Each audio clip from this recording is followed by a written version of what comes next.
there's a big problem, I think, with like punditry and mainstream media. And, if you turn on the TV anywhere in the country to cable news, as opposed to actual in the field reporting, it's basically just talking heads and pundits digesting things for you, telling you how to feel, and then bickering amongst each other because it's kind of entertaining reality TV.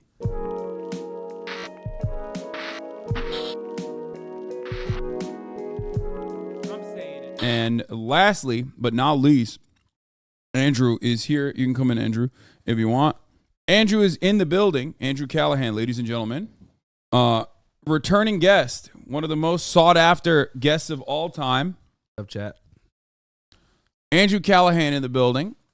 We are going to be talking about a lot of stuff today, but specifically, he just has a new documentary that just came out on HBO. It's crazy. This guy's a documentarian. Yeah, it's pretty insane. It's gonna be pretty insane when you win awards. Actually, You think I'm going to? I think so, 100%. Yeah, it's crazy. I think you deserve it. Tripping. It's like HBO. It's really happening. Are people hitting you up already? Like you woke up and you came here. You're the first guy that I've actually talked to in person since the movie released on HBO Max. So, that's fucking sick. I hope people like it. I watched it this morning. I loved it. So. But then again, I'm a little biased. You know what I'm saying? Like I always used to tell you, like, the only thing I hate about your series that you do on YouTube is that, like, I wish it was longer. And then you did that. You did a fucking 1 hour and 30-minute long YouTube video. I think it's 92 minutes, dude. Yeah, it's perfect. Saving our country. Yeah. Will we watch it on stream? No, we will not be watching it on stream. HBO would clap my ass cheeks for that, I'm pretty sure. So we're not going to do that. You got to get super close to the microphone, okay, or cool. I could just... get close. It's all good. Hold on. We can watch, like, select scenes from it on, like... We could do that. The effects editor here. Do I sound, like, super quiet? Well, it's because the noise gate is on. I think that's probably what it is here. I just turned it off, so you'll be fine. Oh, sick. Anyway, watched the documentary earlier and it was great. Fuck yeah. Sick. Thanks for watching it, guys. I appreciate it. Yeah. Anyway, drop the documentary name, Andrew. This Place Rules. Yeah. That's what it's called. HBO Max, streaming now. I'll tell you one thing that I am critical of. Yes. Then this is more of an HBO thing, but, like, I couldn't remember what the name of it was when I was first looking for it, and I wrote in Channel 5 on the HBO app's, like, search bar, and it did not show up. It was supposed to be called America Shits Itself, but HBO's legal team was not going for that one. That's okay. Well, that's an L that they took there. I'll tell you that much. Okay. So it would have been wonderful if they called it America Shits Itself, but hey, each their own. Yeah. I watched it last night. It was a 2022 highlight. So one thing that I didn't actually talk about on the podcast, by the way, Andrew was a returning guest on Fear and. He just, we just did our Fear and episode with the kid. Okay, here, I'll increase his gain a little bit more. Maybe you can hear him better. Here, talk. Just do a 1, 2, 3, 4. Do a 1, 2, 3, 4. How do I sound, guys? Okay, you sound great now. Cool. I think this should be. He's still really quiet. This is a delayed response. I think it's perfect. Yeah, for sure. Okay. Everyone's saying it's good. Yeah. Sick.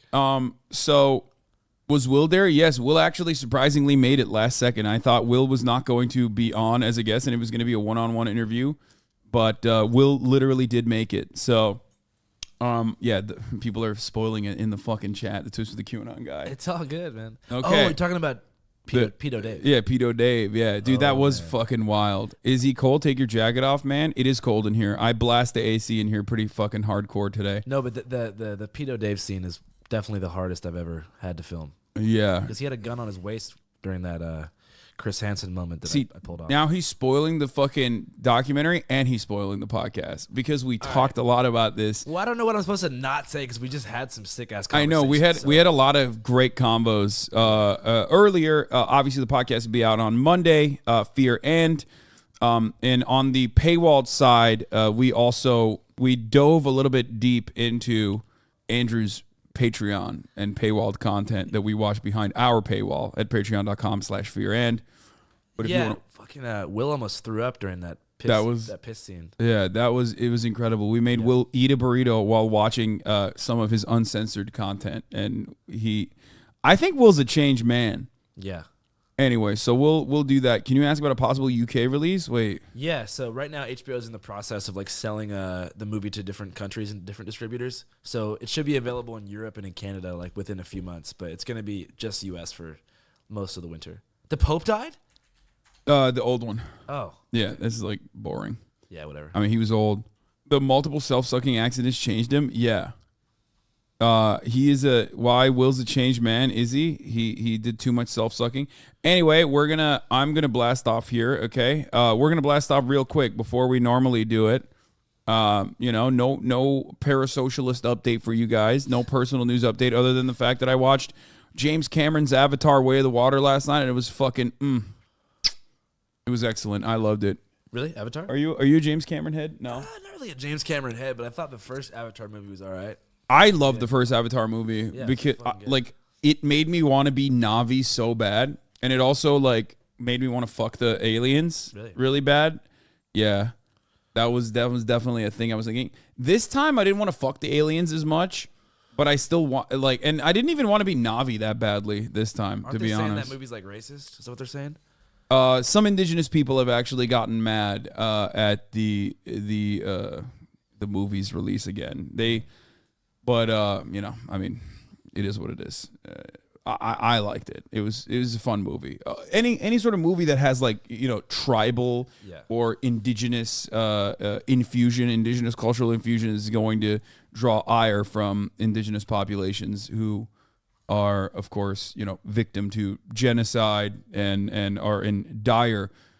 They live in like dire material conditions. So, but it was an amalgamation of a bunch of different indigenous groups. It was great. I mean, it is a white savior. The first one was white savior. It was Pocahontas. The second one is not as much, I guess, like unless you personally recognize him as like being one with the Na'vi at that point. It's cool. It's fun. You'll like it. If you enjoy like, I've never wanted humans to get murdered more than like, it just makes you root for the aliens, like against the humans. Pretty fucking hardcore. Anyway, I just found out about the HBO show and the dude shows up here, Lamont. That's how it works, baby. Damn, that's crazy. Yeah. A Hasan Hobbyhead who's unaware of my body of work. I know. It happens though, dude. This is like I thought our communities were pretty crossed over, but I guess they are. But there's always new people coming in here, bro. There's people in here that fucking don't know that I'm like related to Jank. It's crazy, dude. We've been like hanging out for years, dude. Yeah. What is this exclusive clip from This Place Rules that I didn't watch? Oh yeah, this is a more serious one, but it's a good clip. It's a clip that I did in Atlanta, like shortly after my meeting with the Q family. Like actually, because shortly before when I met the Spencer family or the Q family, there was like a really fucked up officer-involved shooting in a Wendy's parking lot, and it was kind of happening at the. I want to show time. both of them actually because I do want to talk about this. This was one of the. This was one of my favorite parts of the documentary in general because you nail so many fucking good concepts in the entirety of this thing. I highly recommend it. It's like I mean, I've always looked at our content as like companion pieces. You know what I mean? Like where I think that you're doing something brilliant. You're out there, and you're directly talking to these people, getting a better assessment of what's going on the ground. And, a lot of people in here in this community specifically, obviously, like kind of saw 2020 through that lens of like, what? That's funny. Okay. That's good. Okay. That's the blast off meme we're going to be using. Okay. You don't have a Twitter, right? Well, before we get into this, hold on. Let me just blast off real quick. No Twitter, no crypto. I mean, yeah, I'm on the no crypto train as well, but definitely use Twitter a lot. I'm excited to give some context for the Q family and how I met them too, because there's a lot of stuff you can't see in the documentary. I want to explain.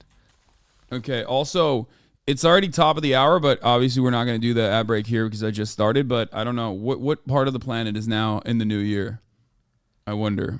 So let us know in the chat if you're experiencing New Year's. If you're experiencing New Year's right now, let us know. This was a fire meme. Yeah, it's good. Eastern EU.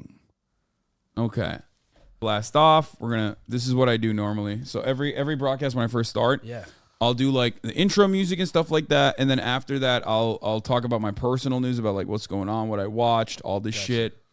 Or Yeah, it's cool to see it all happening. And then after that, 30 minutes in usually, I'll post a tweet like this, Oh, okay. and I call it like the blast off tweet. Yeah. Because not everyone gets informed off of Twitch specifically, so I gotta let everybody know that I'm live. You know what I mean? We've basically just blasted off. Yeah, we just did. And you're on it now. Barbara Walters is dead. Long live Barbara Walters. I think you're infinitely better than Barbara Walters, by the way, for the record. I actually don't know who she is, so thank you. She's like a famous journalist interviewer that recently died. I think died last night. So The everyone same night is. of This Place Rules release? Yeah, exactly. Could be connected. That's crazy, man. Yeah, that's what it is. It you know, like the Princess Diana reincarnation memes. Have you ever seen those? No, I haven't. Oh, dude, they're so sick. People say like BTS. I think Jimin. Did they say Jimin is Princess Diana reincarnated or whatever? Jungkook. Can I hit this coffee real quick? Yeah, go ahead. Thanks, dude. Dude, I have also an insane amount of cold brew if you want. In the Oh, that would be fridge. fucking good, but we just blasted off, so I think we have to give him something. No. Don't worry about it. Go grab whatever you have want. cold brew already in individual bottles, or you have Yeah, a bottle here, with cups? take this. I have a bottle. This is enough cold brew for me. This No. is like a shot and a half In espresso. single Single form. servings. Yeah. Pre-packaged. Yes. That sounds Go fantastic. check out the fridge, but you I'll be can back have this shortly. one too. No, it's all good. I'll get it. Anyway, what the fuck? Linus is kind of based. What do you mean? Wait, what is this? What is it? British No, you're not supposed to look at that. for the potato Oh, that is sick. famine. You're gonna put that in the Brits PC? No, that doesn't. No one talks about that, Linus. That's awesome. That is awesome. You love to see that. Why is he so surprised you have the cold brew? Yeah. I don't know. He just. Yeah, bro, I have everything. Yeah. I have the most stocked up ass fridge on the planet. Do you have a bottle opener or a lighter? No, that is a twist off. They're all twist offs. Yeah, American made. Hell yeah. We're about to be powered up for this goddamn Twitch stream. Shout out to Stumptown. Shout out to Hasan. Yeah. HBO Max. Patreon. This is a PC cool with tea. Okay. Anyway, all right. We were blasting off. You wanna watch some clips from the documentary? Yeah, we're gonna do that in a second. So yeah, no, hold on. Let me just fucking do it again. She famously did 2020. We'll talk about Barbara Walters in a second. Actually, Yeah, I think this would I'd be. love to know some more. I mean, she's like good and bad. You know what I mean? She has Totally. like really good interviews. Like she's known as like a contentious interviewer who like gets in your fucking face and will like, especially when talking to people in positions of power. That is like seen as a valuable quality, obviously, something that you rarely ever see with like modern day journalists because they're more interested in access journalism. Right. However, she also kind of did that against like, you know, victims of like Hollywood predation and shit like that too. It's She like was grilling weird. them, being like, "Are you fucking?" Yeah, lying?" yeah. That's kind of whack. Yeah. Anyway, she famously asked the hard questions, but like also was kind of mean to people. Sounds like not really my style. I kind of ask the light questions. Yeah. Allow people to reveal themselves. Sounds like Barbara Walters is on the opposite end of the journalistic spectrum in terms of questioning style. Yeah, but you know, there is a space for that, especially when you like, Fuck yeah, dude. especially when you are talking to like billionaires and shit. Like she literally would just, you know, rip into people like. I just saw someone in the chat say Barbara Walters could never do the Yeet interview, That's true. as if that is the highest standard of journalistic integrity. It 100% is. What are you talking about? Your Yeet interview is the highest standard. Yeah, he's a fascinating character, huh? Yeah. Barbara Walters would never get the Yeet inside scoop. He would never be able to get Yeet to like also FaceTime fans. She would never get Rolling Loud VIP press passes, dude. That's true. Exactly. She would not be able to talk to the perked up shouties. Okay. Perked up shot. Her interview with Mother. Okay, we'll do Barbara Walters in a second. Okay, we're here for a different purpose. Okay, we're gonna talk about before I introduce Andrew to Barbara Walters. Okay, and all the things that she did and the fucked up shit that she did as well. We are going to talk about Channel 5's very own, okay, friend of the show, Andrew Callaghan, and his new HBO documentary that just came out. Okay. Here, we'll just start off with a trailer, actually. Yeah, for sure. Let's just show the trailer. It's called This Place Rules.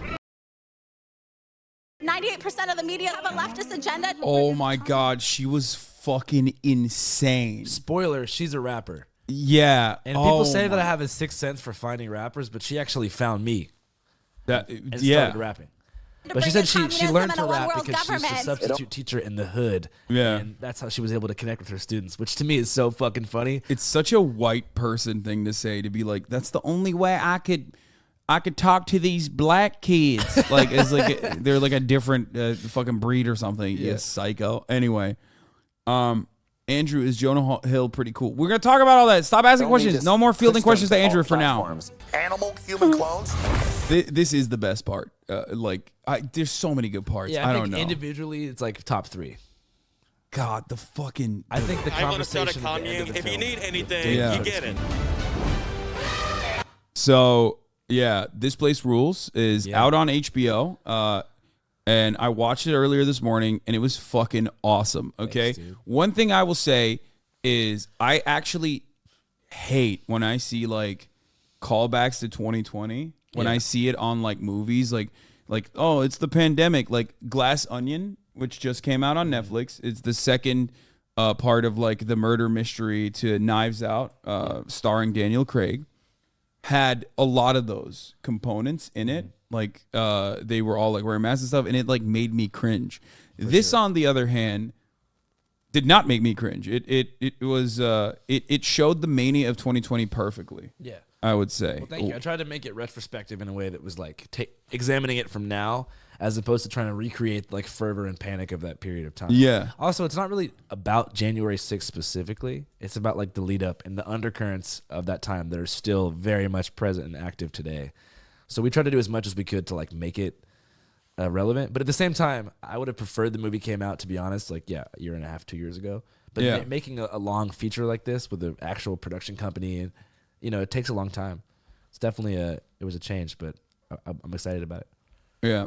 It was also not dehumanizing to the people you were interviewing, although it's still entertaining and funny. Yeah. Thank you, man. That is something that we talked about on the podcast as well. This is like Andrew's forte is just yeah.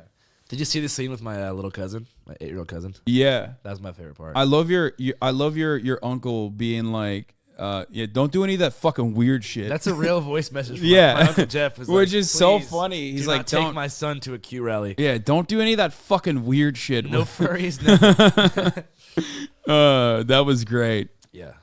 I'm glad you liked it, man. Yeah, it's not available in Europe yet, but HBO's working on it apparently. Yeah, eventually. Yeah. I think their idea is like once it gets super popular in America, they're gonna try to sell it to European and Canadian distributors. Yeah. But you are the OG let them cook. Let him cook. Yes. You're the let him cook man. So Andrew Doc is available in Canada already on Crave, our bootleg HBO. Okay, good to know.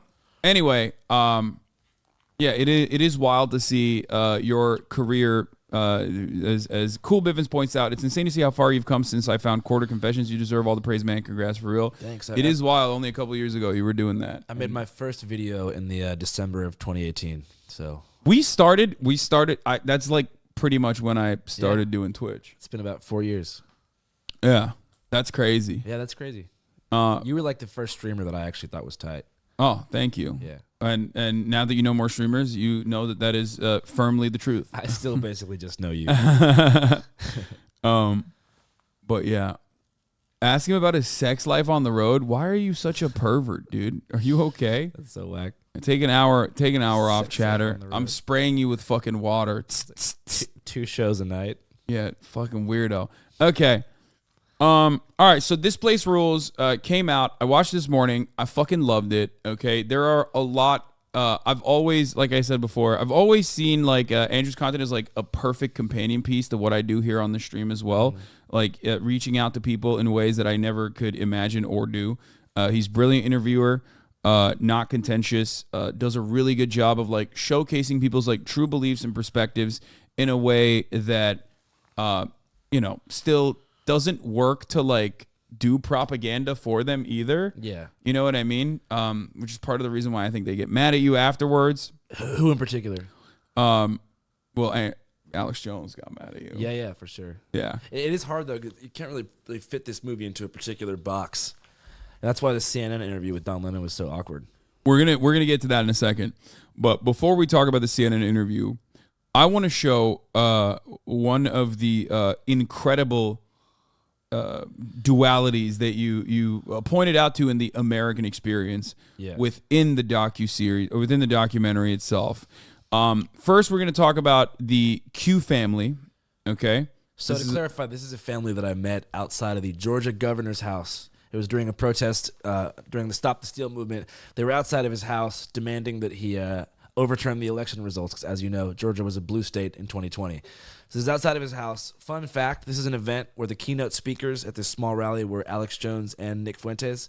So they delivered speeches about 30 minutes after I first met the Q family. So the Q family is actually called the Spencer family, and I had never seen someone this young at a right-wing political rally. And so, like, what you're seeing here is the first interaction I ever had with these folks. So there was no, this is just the raw footage of the first meeting. Child molester.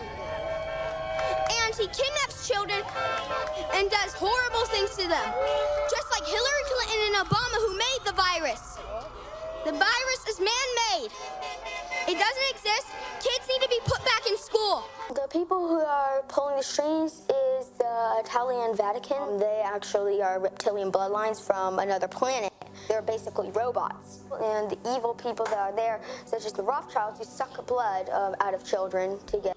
I mean, yeah, this is like, he's entirely too young to be this, like, mentally ill, but he got it from his dad. I think he's just consumed in like the science fiction sounding mythology of it all. Because, you know, kids have big imaginations, so this is like a pretty compelling way to connect with your dad too.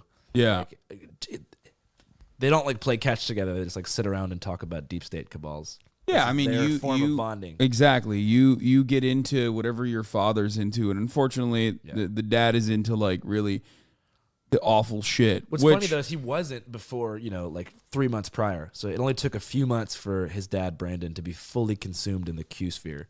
Yeah, and he's. I mean, let's not spoil what happens to them. You got to watch the documentary. So but like for context, in the second part of this film, I meet back up with the family like maybe 4 or 5 months after January 6th to kind of evaluate where they're at, if they're still deep in the Q hole, and it was very interesting. So check it out to see that. So one thing though that I found to be particularly interesting about this is that like you basically said something that I've been talking about for a very long time, which is that like a lot of the QAnon people are in these like socially alienated, isolated bubbles. Yeah. And they create a sense of community for themselves. But more importantly than that, the people that like flew to the Capitol. Yeah.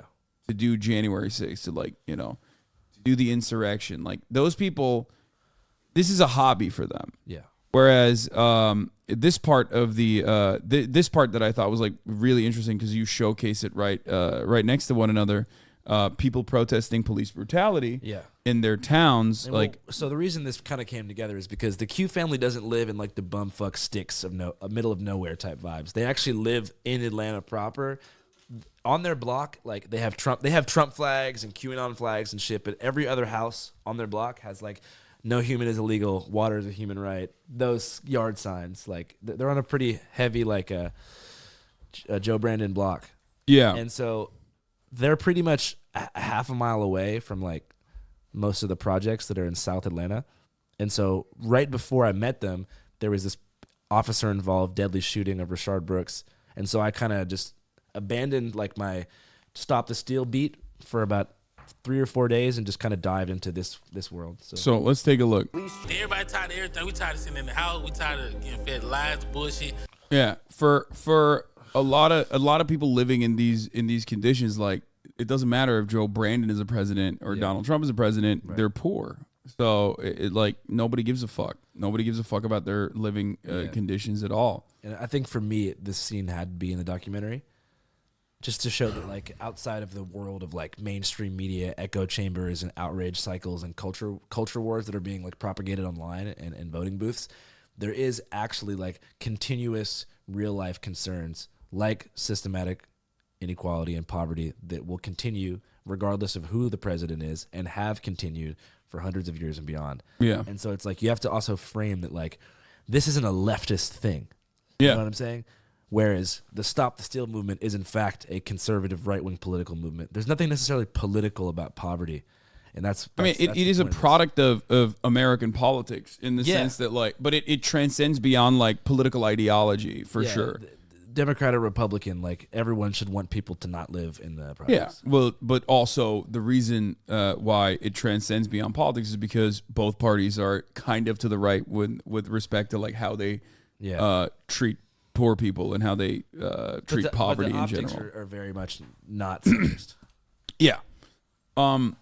But this was really good because it truly kind of trivializes like what the other side is doing or what like even liberals and Republicans are doing in general. Like it really shows that like these people are just trying to fucking survive. Whereas on the other hand, you have motherfuckers with disposable income and a lot of like free time on their hands, running around like creating new narratives about like pedophile cabals and these fun little breadcrumbs that they're fucking following. And they truly believed that America would collapse if Joe Biden became president. They actually thought that was going to be the end of freedom and democracy. All guns were going to be taken away.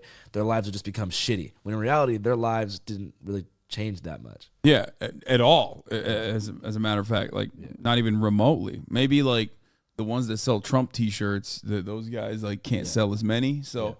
That was the maximum material harm that happened to them in general. Yeah, and I'm not trivializing. I'm not going to trivialize like it is a problem that the Q rabbit hole and the conspiracy ideology consumed millions of Americans in a 4-month period. That's a real issue, but I don't think that Stop the Steal was a real issue. But the fact that it was happening is a problem. You get what I'm saying?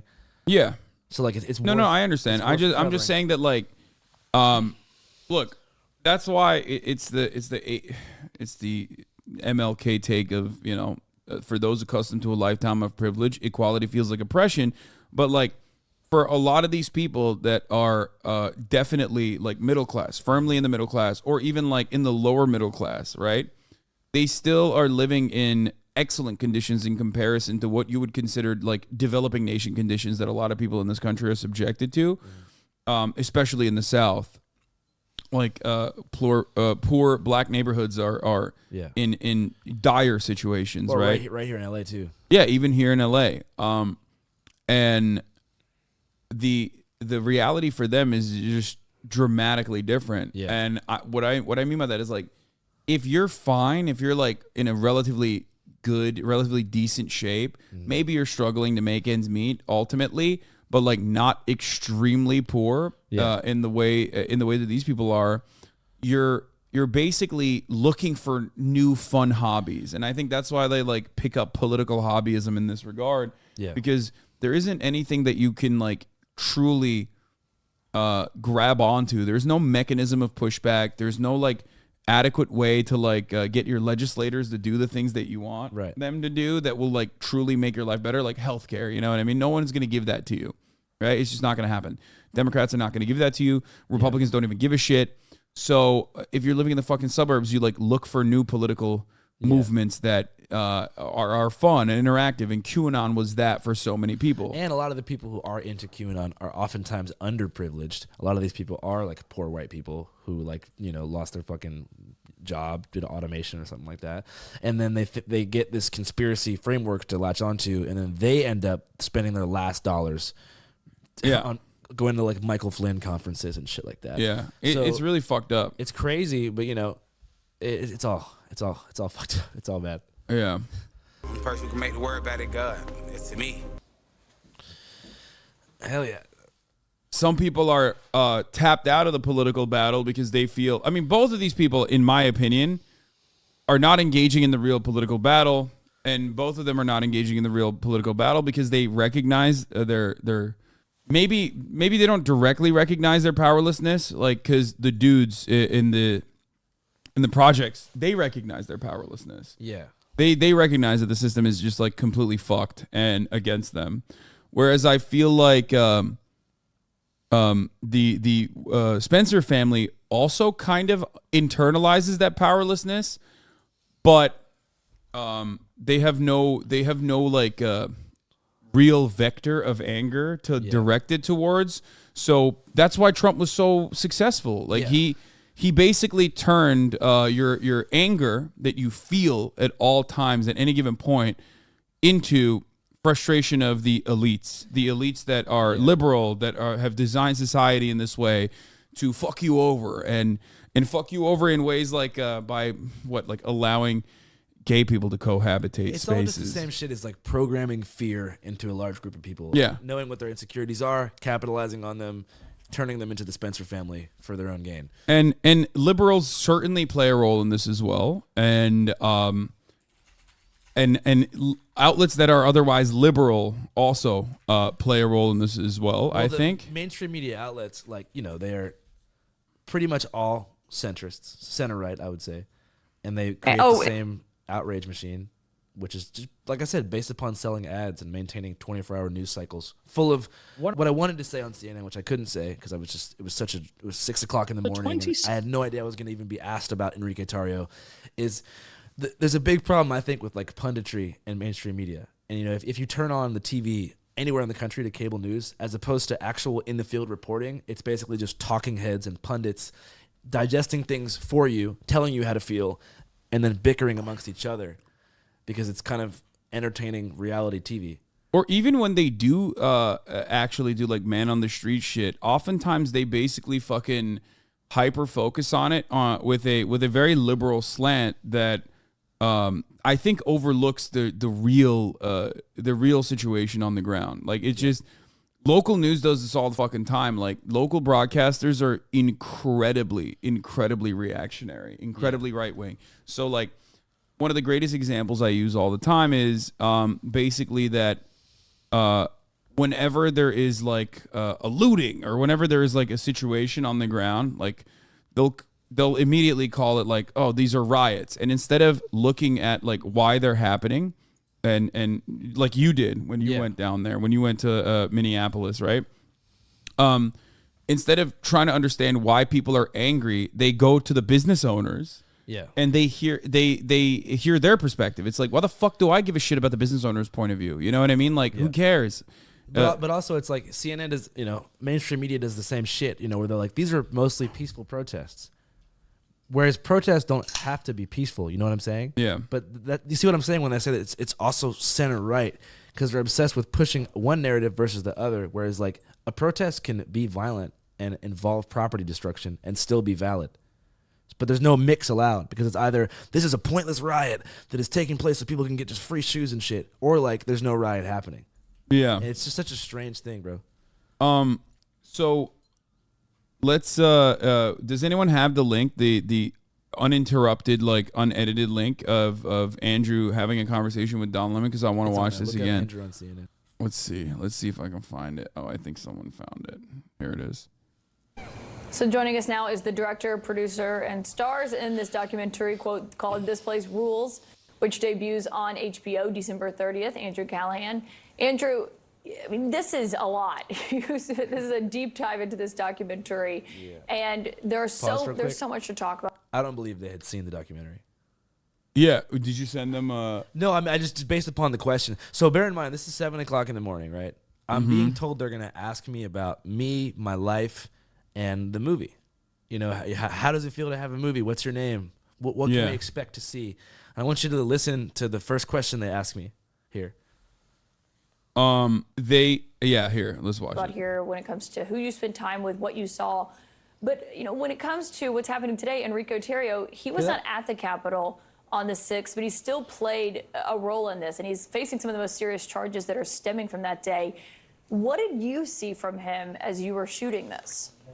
Yeah, I just talked to him in the lead up to The first question they say is, what can you tell us about the mental state of Enrique Tarrio leading up to the Capitol riot? So the reason why they did that is because they don't give a fuck about the documentary. Or they don't give a fuck about your personal experiences or even like the contents of the documentary. They want to cut this as like something about Enrique Tarrio. Instead, they were just like, they're hyper focusing on that aspect, even though like that aspect is not, all that unique or interesting in comparison to like the overarching message that you had in there. Yeah, and they have a also, narrative. But that's like what they want is to run like an Enrique Tarrio news cycle to get their viewers all pissed off about January 6th every single day and make it seem like it's 9/11 and it like make their viewership never forget about the 6th like it was the worst day of history. Yeah. And the weird thing is like, dude, it was 9/11 for liberals. Kamala Harris actually said that. You've seen that speech, right? Yeah. Well, it was in the documentary too. Yeah. But yes, of course. These are moments that we can never forget. The January 6th Capitol riot. Just hung out with him a little bit in D.C. and Miami and elsewhere. And what did you learn about him? He sells T-shirts. That's the perfect way to describe him, though. I think one thing that the documentary showed me for sure, like before I was always like, you and I have even had this conversation in private where I was like, maybe, do you think Enrique Tarrio is a CIA, or not CIA, like an FBI asset or whatever, because like he had been an informant, right? And no, when you actually watch the documentary, you'll see like, dude, nah, he's just like a fucking T-shirt salesman. Him and Alex Jones run the two largest Patriot merchandise companies on the internet. Yeah. And Enrique Tarrio sells Joe Biden merch on the side. So basically, when I say he's a T-shirt salesman, that's what I'm saying. That's no, he literally is like a merchandise salesman, and I think he even admits in the documentary that he sells Joe Biden shirts as well secretly. But this freaked me out so much because here I am on CNN, which is a pillar of American journalism, and they hit me with the curveball question at 7 o'clock in the morning. I'm alone remotely in a room in Midtown Manhattan with a producer looking at me, and I didn't know what to say here. I was fucking terrified. I don't know if you can tell here, but like my heart was beating out of my chest in this moment. I know the producer that is my friend's brother. Hell yeah, he was nice. But I'm saying that question also potentially puts me in danger. Do you know what I'm saying? Yeah. They're asking me to make a pointed statement about like a right-wing leader like that. Like if I say something incriminating, negative, that puts a target on my head, dude. Yeah. Just it does. The like, Proud Boys. Yeah. Oh, it also like kind of cucks your future journalistic endeavors as well when you like you have a way of opening a lot of these people up and having them be honest with you. Yeah. That you probably wouldn't want to compromise either. I plan to cover these events in the future. I plan to do more stuff on the right, on the left, and all types of subcultures and fringes and whatever. So if I say something damning about Enrique Tarrio, that puts me in a lot of danger at a future event that I might cover because they're like, that's the guy who said that Enrique Tarrio wanted the Capitol riot to happen or something. Yeah, exactly. Yeah. Yeah. So no details about his involvement, his state of mind, or anything? I mean, I don't think the movie's not just about like the Capitol riot and all that. It's also about like media echo chambers. You know what I mean? And like the dangers of the 24-hour news cycle and how I think mainstream media like Fox and even CNN like competes for views by running go back to 3 seconds. Listen to that pen click. CNN like competes for views by running. Who's doing that? Don Lemon is doing that? He's just pissed off. He's frustrated. No, I think the pen click is some kind of like signifier to the producers. Oh, you think so? Yeah. Like cut this guy off. Listen to it again if you want to hear it. Constant 24-hour news cycles based upon fear, division, outrage, and panic, probably to like sell ads. So it's not just about the Capitol riot. Yeah, I'm not exactly sure. First of all, I don't agree with what you're saying, but I'm not exactly sure of how that played into people going into the Capitol. I mean, no, but he's a pundit. Like, he's a pundit. The difference between me and like Don Lemon, though, is that like I openly tell you what my perspective is, right? Like where they are supposed to be the arbiter of truth and objective news analysis. Well, then it's reasonable that a pundit would understand a valid concern with the 24-hour news cycle. Yeah, and the fear machine it creates, right? But of course, he's that's his bread and butter. Yeah, but that's not like an offense. I wasn't like being a dick. I was just bringing up something that is addressed in the movie. Yeah. On January 6th, there's nothing fake about CNN. I didn't say. I'm not saying like fake news. I'm just saying ramping people up and increasing division. You see how we instantly went for the fake news thing? Yeah. Well, that's to vilify you to the audience because that's basically to pre-cancel the documentary. Well, it's to basically just say, well, I don't think they were going to be able to cancel it because No, like I'm you're just saying, not. like they're trying to make it. They're trying to make me seem like I am a. I think in that moment he's trying to put you in a pocket and basically say that like, oh, you're saying CNN is fake news, so that the audience that's already conditioned into saying, oh, what the fuck is this guy, like a right wing guy? Yeah. To go, oh yeah, he must be a right wing guy because, you know, he's saying CNN is fake news, and I'm conditioned into knowing that that's like a right wing thing to say. And during that period of time, just watching people kind of fall down the rabbit hole and be pushed into action and like, just falling down the conspiracy rabbit hole. Yeah, I think more people would consider, you know, what's happening online and what happened with the former president and the messaging that he was putting out there and QAnon and so forth. That I definitely agree 100% with that as well. Yeah. So listen, and to be fair, I do think that. So many I mean, look, CNN is not the same as like Fox News, but CNN also plays a role in this for sure. Well, I'm saying online echo chambers are definitely more damaging and effective for propaganda than like the mainstream media outrage. Yeah. But two things can be true at one time. Yeah. With this stuff. It's in your documentary, including a weightlifting scene with conspiracy theorist Alex Jones. Listen to how he's literally he's saying that you're friends with the people. Listen, next thing he says, listen to the way he phrases it. It's a why question. Listen. Yeah, why did you humanize Alex Jones? Is the question. Yeah, for sure. He can bench press a lot, actually. Why would you put that in? Why'd you spend so much time with him, and why is he such a big part of this film? Well, I mean, you know, I just think that like you hear the way that question was asked for the documentary. Yeah, no, it was an accusatory question. No, it's clear. Like he hit you with the fake news thing, and now he's saying like you're homies with Alex Jones.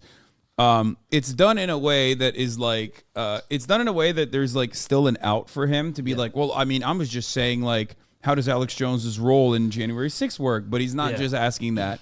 He's asking you, why are you hanging out with Alex Jones? Maybe they're just jealous, though. Have you considered that? I mean, maybe they want to hang out with Alex Jones. Unfortunately, Alex doesn't like me anymore. Yeah. It's because of the interview I did with him after the Sandy Hook trial. Yeah. You know, there's that part where he's on hot mic. And he's asking his producer, like, do I sound good? Is this a good thing that I'm doing? He called me and was like, anyone who uses hot mic audio is no friend to me. Yeah, which it's not worse than the shit he says on camera. No, but but I'm saying it was sort of the curtain being pulled back is like, you know, it kind of shows that he's doing like a crazy guy thing. Yeah. To get himself out of it. Yeah. God, one of the best parts is like you guys working out together though. Yeah. Dude, I had a fun time filming that. Yeah. He is. He can lift. I was saying, dude, he's strong as fuck. He's got like dad strength. You know what I mean? Where you're like, he's taut. Like he's Jank has a similar body where it's like I've talked about this before, where you have like a big belly, like a big gut, but it's not like flabby. It's like you can prod it and you're like, oh shit, this is like rock solid. Dude, I wish they would have fought so bad, dude. Oh god, I think Jank would have beat his ass. Really? Dude, he used to be a fucking street like bare knuckle brawler. That motherfucker, like he has a lot of strength too. He could put up like 225. Yeah, 2 plates like with ease. He is very strong. Anyway, let's continue. There was just certain moments that were super surreal that just kind of happened, and I felt like we had to kind of leave the footage in. So the Alex Jones weightlifting, whiskey drinking scene would also be one of those moments that I couldn't like leave out of the movie, for sure. One thing that also stood out was what you heard from people when it comes to like conspiracy theories. I mean, there were parts where like children were shouting. He looks so pissed. Why is he so mad? He's so mad. Like she's younger. I think she's more sympathetic to like your.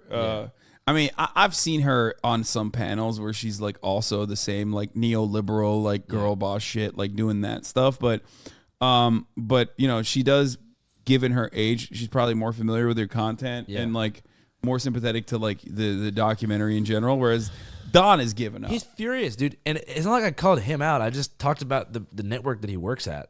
Yeah. I mean, well, of course, but you know, I'm he is saying, the face of the network. Yeah, but it's not him specifically. Yeah. He is not happy here with you. He could technically conspiracy get a different theories. Job. And I wondered, as you talked to these people, if you got the sense that they actually believed what they were saying or what your takeaway was. Yeah, definitely. I think a lot of people, you know, believe what they're saying. I just think that, like, the echo chambers in the media, especially more fringe media that a lot of these people are consuming, is pretty all-encompassing, and especially the mythology of QAnon, like, consumed a lot of people's lives during this period of time, and it kind of, like, just became everything they wanted to fight for up until the Capitol riot. So that particular scene where I spoke with that family in Georgia, where it was like that the structure and whole basis of their family was like based upon Q and following that kind of lore, was definitely unsettling for sure. But yeah, it's interesting to see where it is now because, I guess hard QAnon stuff has kind of dissipated in terms of Dude, I sound like no such one a, posts on the a Q boards stoned anymore. California guy. You know what I mean? It's like 6 a.m. I look like I'm high as shit. I'm like, yeah, it's like a. No, you sound great, bro. You're crazy. This family's all like super. You sound great. What are you talking about? Dude, I sound dumb as shit. No, it's because you're not, surprisingly for someone who's on camera all the time. I guess you're not used to like seeing yourself on camera in a professional setting like this. Yeah, no, that's just what it is. It's like jitters that come. Yeah. After you do it a million times over, trust me, you won't give a shit. You sound great. Conservative thought. All right. Yeah. I do think we should point out a lot of those conspiracies are not from legitimate media. That's from like social media and websites where those things are pushed in like dark corners of the internet. Oh yeah, but it's like people spend their whole time in these dark corners of the internet, so it feels very real to them, especially because I think the biggest problem is probably media literacy.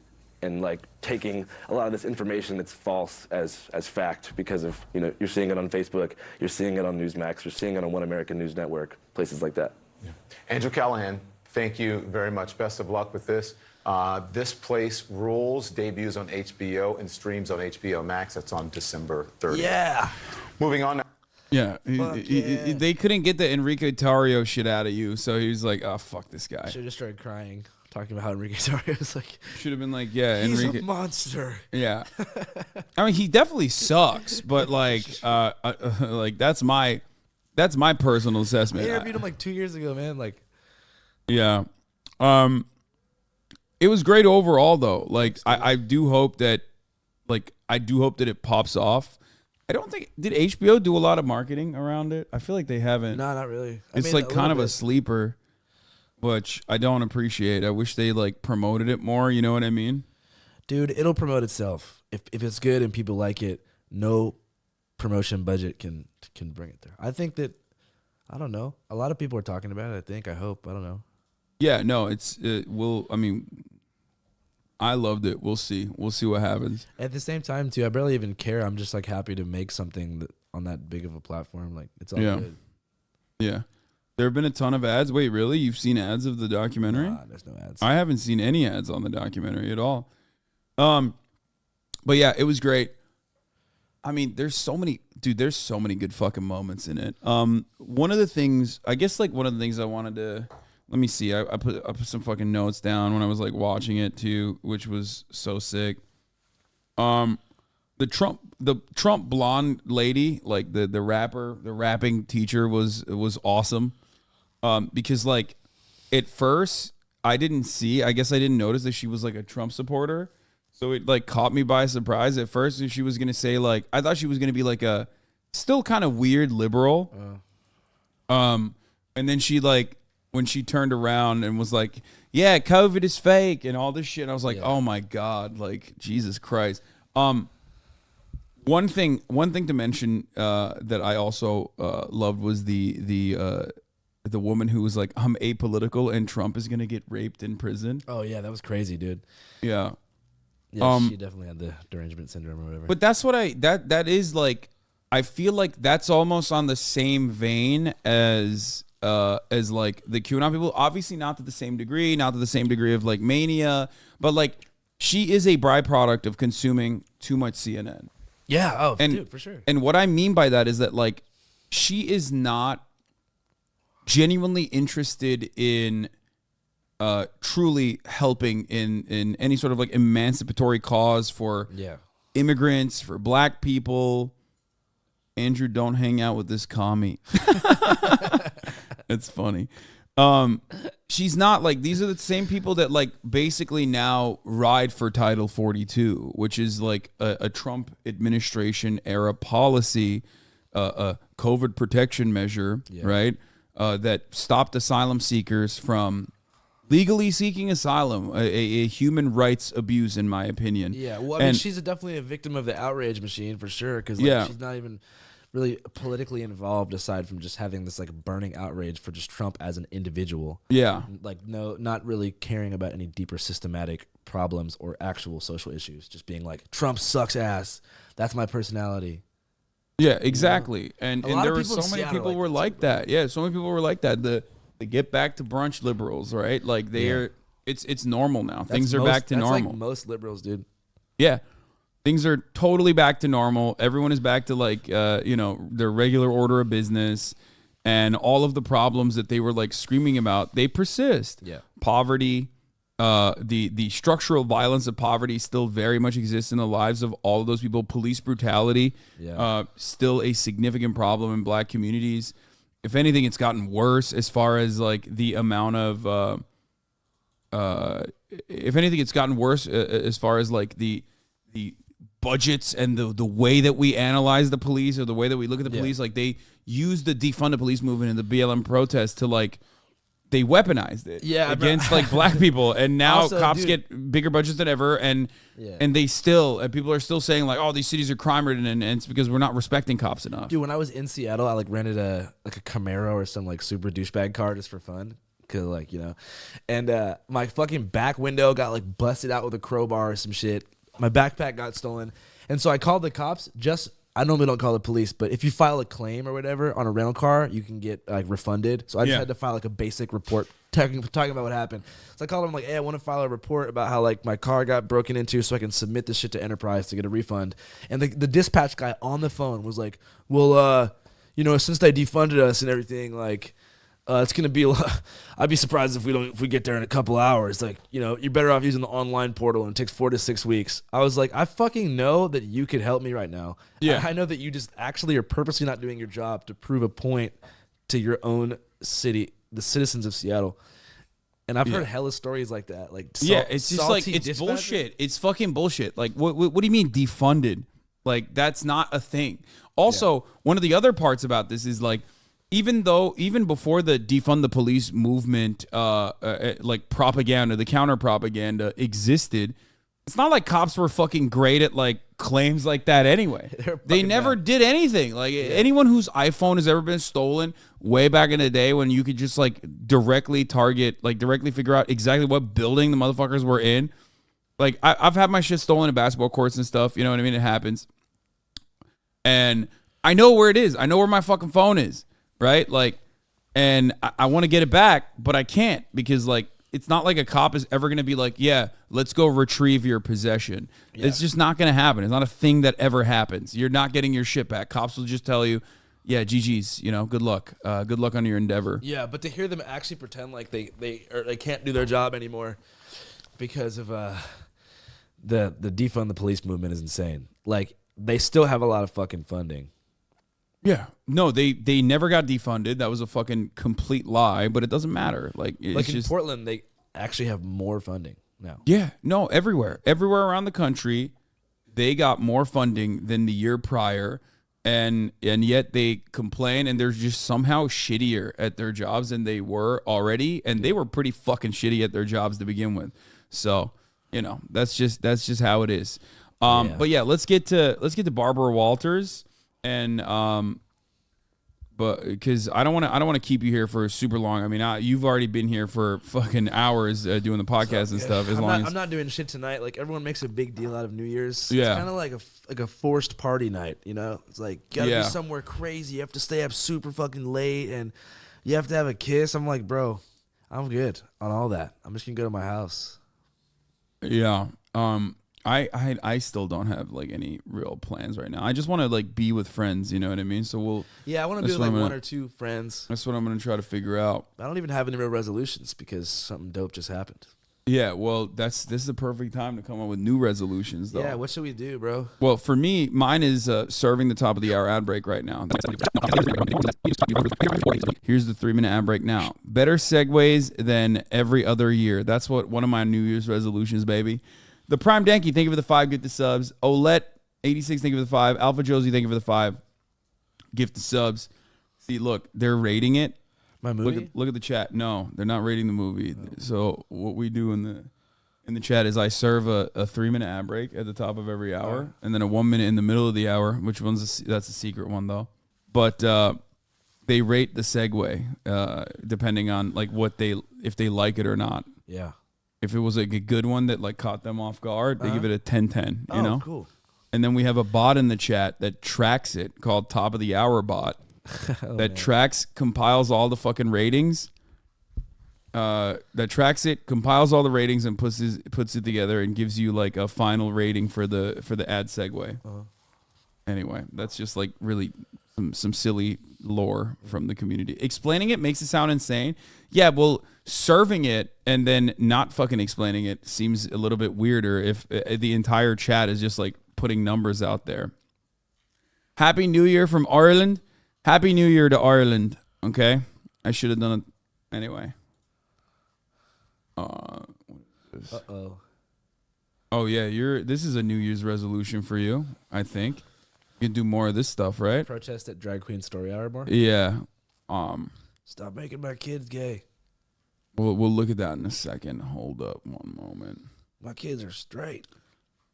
God of Fist, thank you for the 5 gifted. And King Ghidorah, thank you for the 5 gifted as well. Hasan 1010 segue, thank you as well. Okay. All right. So, did you wish your Turkish fans a New Year? We missed it. Sorry. Thank you for reminding me. Happy New Year's. Mutlu yıllar for the Turks. What is the rating? I'm waiting for it. I can't see. Oh, 705 chatters rated the ad segue an average of 7.34 out of 10. Nice. Not bad. Not bad. Okay. All right. So let's start with Barbara Walters real quick. Okay. So Barbara Walters had like a really interesting background, really interesting career, I would say. She just passed away yesterday. She was a very contentious interviewer who I think is like a dying breed, especially in mainstream media, unfortunately. Was she epic? She had some good dunks. She had some good moments, but also some very bad ones. And I'm going to show you the good ones, and then I'm going to show you the bad ones. So this is Aisha Siddiqui, who posted about Barbara. I think this is very informative. She says, I don't care to lionize Barbara, but seeing this is a reminder that there aren't many journalists in the American mainstream who speak this way to someone this close to their face. Instead, we have self-aggrandizing and subject laundering access journalism of like Maggie Haberman, the Newsy lady and the like. Let's check it out. So here is a highlight from her career for sure. Well, the new book is entitled Surviving at the Top. There are many people who would say failing at the top. I hope the general public understands how inherently dishonest the press in this country is. As a member of the press, let me try to clear up some of the things which you say are untrue. You write in your book, my bankers and I worked out a terrific deal that allows me to come out stronger than ever. I see the deal as a great victory, and eventually the rest of the world will too. Being on the verge of bankruptcy, being bailed out by the banks, well, you don't have to say skating on thin ice and almost drowning, that's a businessman to be admired. Last and save, thank you for the 5 gifted. Barbara, and you talk on the verge, and you listen to what people are saying. I talk to your bankers. Well, that's fine. And what do they say? I mean, depending on which banker you're talking to, what do they say? I'm the only one people write about. I mean, they don't write about other people. You have a little more debt than most people. You're something like $3 billion in debt. You also have a little more assets than most people. Okay. You have debts to pay back. Right. You have huge loans to pay back. You say the country is in a depression. What makes you think that you can pay back those loans? And further, what your bankers have told us is that the only way you even have a chance is by selling that property out there totally, the plaza. Well, I don't know what the bankers have said. The plaza is a very valuable property. Everybody told me, oh, you paid too much, you paid too much. Now they're all saying what a great deal he made on the plaza. You yourself no, they're not. Yeah, I get it. She definitely you has saw a your purpose. children maybe once a week. It's not really my style, but she's very clearly good at what she does, which is like calling. Yeah, she's very cutting. She does her research ahead of time, Yes. and she's quick with the retorts, which is good. Okay, so I'm just gonna go ahead and say rest in power, No. I'll show you some bad shit. You're that having she a used lot to of do as well. difficulties with your 12-year-old son, Donna. You haven't talked to him since May. Oh, Do you believe in fidelity? And No, marriage? not this. This one's fine. Yes, absolutely. She did. I don't care about her cutting in the Trump about like Don Jr. who fucking. Oh, she interviewed Fidel Castro. Yeah, like she's done some good shit, but I do find it funny that you know she ripped into Trump for his like shitty experiences or shitty relationship with his son. I do. In the current issue of Vanity Fair, the author Marie Brenner says that you read from Hitler's collective speeches, My New Order, and that these are speeches that you seem to admire. What's your reaction? Do you have this book? A friend of mine sent me a book. A man who I think is Jewish, although I don't know. Although I don't know. So that was fine. Here's another good one. Like if she was good at being an asshole. Yeah. So if she was going up against fucking assholes, Sean Connery is like kind of bad man. Yeah. Loves beating women and stuff, right? Like was an Olympic wife beater, basically. Oh, he has like quotes about it. Being like, yeah. That's like Years ago, you did an interview, which may come back to haunt you. You know what I'm going to say, right? No. Okay. You did an interview in which you said, I just want to point something out here. We don't have this anymore. Bald people? I feel like in Hollywood, there was a point in time when you had like dudes who would just like openly rock this. You know what I mean? Now you got like Woody Harrelson. That's like one of the few. You know what I mean? Vin Diesel. No, but like And he you went have, full. No, he went full cut. I'm saying like there's a very specific type of fucking bald that just like kept the side and the back. You know what I mean? Which was such a weird look. I always thought it was a very weird look to just like keep the hair, the remainder hair on like the sides and the horseshoe. And I don't know. I feel like motherfuckers don't rock the horseshoe in like in these settings any longer. The cul-de-sac. Yeah, I like that. the worst thing to slap a woman now and then. As I remember, you said you don't do it with a clenched fist. It's better to do it with an open hand. Yeah, he gave like tips on how to beat your significant other, which is crazy. Remember that? Yeah. Yeah. And I didn't love that. I haven't changed my opinion. You haven't? No. No. You think it's good to slap a woman? No, I don't think it's good. I think it's bad. I don't think it's that bad. I think that it depends entirely on the circumstances and if it merits it. Yeah. The circumstances. Well, if you have tried everything else, and women are pretty good at this, they can't leave it alone. They want to have the last word, and you give them the last word, but they're not happy with the last word. They want to say it again, and get into a really provocative situation. Then I think it's absolutely right. Like, he didn't just say, like, circumstances need to be dealt with. He's just like, no, it's fucking sick. You should do it. The first top G. Yeah, he's the, I mean, back in the day, they don't make men like this anymore. You know what I Dudes who mean? beat their wife? Yeah. Yeah, dudes who openly fucking. Society's fucking changing. Yeah, they openly celebrate beating their wives. When they want Good to slap. Yeah, absolutely. What if she gives you a good slap back? Well, then you get into another area. I mean, then maybe she's getting to like it, and then it becomes something else. I don't know. But no, seriously, I think that it's the last resort. He's not going to do it because he wants to do it. Wait till people see this interview. Are you going to get mail? Oh, shit. She told him like that. Yeah. That dude's a fucking loser, man. Yeah, I mean, he's just like.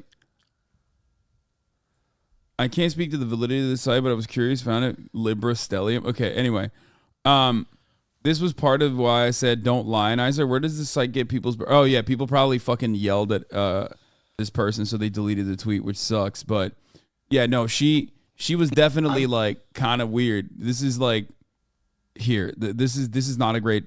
This is definitely not a great interview for Barbara, where she like keeps up this like contentious attitude. Right? Aisha Esquire, thank you for the 5 get the subs. She keeps up this contentious attitude in fucking interviews where she's like talking to victims and shit. You know what I mean? Which is like not great. Anyway. I'm saying that there are people that is Nick Offerman. Were the people that did this to both me and Corey that are still working. They're still out there, and they're some of the richest, most powerful people in this business. And they are. And they do not want me saying what I'm saying right now. Are you saying that they're pedophiles? Yes. And that they're still in this business? Yes. That's what, and that's what you're saying in your book. When you talk to when you talk to And they don't parents, want me here right now. Trust Corey, me. They want me dead. there are a lot of parents out here Is that who Ron want to put their Swanson? kids in this. What Yeah. the fuck is going on there? This is The View, baby. This is Nick What? Offerman in the flesh. Why is he in such a serious interview? Well, I don't know, actually. What I don't in know the why he's fuck? there. That is weird, That is though. the worst guy for this situation right now. But maybe he was just like, I don't know. Maybe Did he he used to wasn't. have serious conversations about stuff like this? I have no in this idea. I outfit? don't know why he's in the fucking Corey Feldman interview. Holy I don't know. shit. All right. business. Their kids are cute. They're great actors. Da, da, da. What would you say to a parent who just has the best of intentions who's coming here with their child? If you're saying that there's a lot of predators in this industry. They're like they're riding for Hollywood. They're protecting the industry. And she's like Barbara Walters did this to like Drew Barrymore as well, like weirdly, but like was like weirdly reinforcing some of the awful things that Hollywood has done to her in interviews as well. Like It's a she's just done, many-feathered bird. Okay? Be careful what you wish for. That's what I'll tell you. You know, don't go into it with naivety. Don't go into it thinking that it's all roses and You're sunglasses and damaging an entire industry. I'm sorry. I wanna I'm clear not up. trying You said to. that- I'm just trying to say that it's a very important, serious topic. You said that there was one gentleman in the industry who did not take advantage of you. He was not a pedophile. You said it was And Michael his name was Jackson. Ron Swanson. no, his name is Michael Jackson. She says. I'm saying. Yeah, he's like he Dude, rides yeah, for Michael okay, Jackson. Barbara Walters has had some good and bad moments here, clearly. Okay, last one one should before you die. leave. Last one before you leave. Norm Macdonald's Barbara Walters joke. I don't know what this is. but- Barbara Walters is planning to announce her retirement. What's next for Babs? Death. The old Norm Macdonald is. I mean, he was right. Rest in peace to P22. Yeah, he was right. Norm Macdonald also, shouts out to Norm. He too also died, for those of you who don't know. Anyway, okay. All right. Well, I don't want to keep you any longer. Thank you so much for coming, Andrew. This was wonderful. This was a fucking awesome experience to have you back on the show. Fuck yeah, man. Always a pleasure. And you're in LA for a while, right? We'll hang out. Going to El Paso soon. Oh, okay. Never mind. We won't hang out. Oh, we'll hang out. Before you leave. All right. Well, hopefully everybody gets to watch it. Anything you want to promote, go ahead. Yeah, just go to HBO Max and watch This Place Rules and tell me what you guys think. And patreon.com/channel5. Yeah, join Patreon if you guys want to. Yeah. Patreon, optional. This Place Rules, I would highly recommend that you watch it because I worked on it for 2 years and it's my first movie. It's my directorial debut. Hell yeah. And it was a wonderful one. Yeah, Brace made a cameo. Not the boy, which is fine. Not the kid. I did not make a cameo in the documentary. The kid will make a cameo in the next second one, documentary. hopefully. You can be in Kelly J. Patriot. In the what? You're doing that? Do you want to be in Kelly J. Patriot? Sure. Okay. I mean, I've hung out with him. Cool. We can talk about homes being stolen and such. No one even knows that how good the Kelly J. Patriot documentary is going to be. Yeah, I mean, as someone who's hung out with him, I can sense that it will be very good, dude. Because okay, before I go, I love This Place Rules, but the scope was so massive. I'm making a movie about a huge event, January 6th, that has so much to it that couldn't make the cut, and obviously different angles that weren't in my narrative because it was just my perspective on it. The Kelly J. Patriot movie is like full coverage of like a family, and I'm just excited about it. But I'm really excited about This Place Rules too. Yeah, go watch it if you want to, but you fucking should because it's good. I think. Yeah, it is really good. We're gonna hype it up so that they give you more money and you make more cool documentaries. Mm-hmm. All right. Well, thank you for coming on, man. Appreciate it. All right.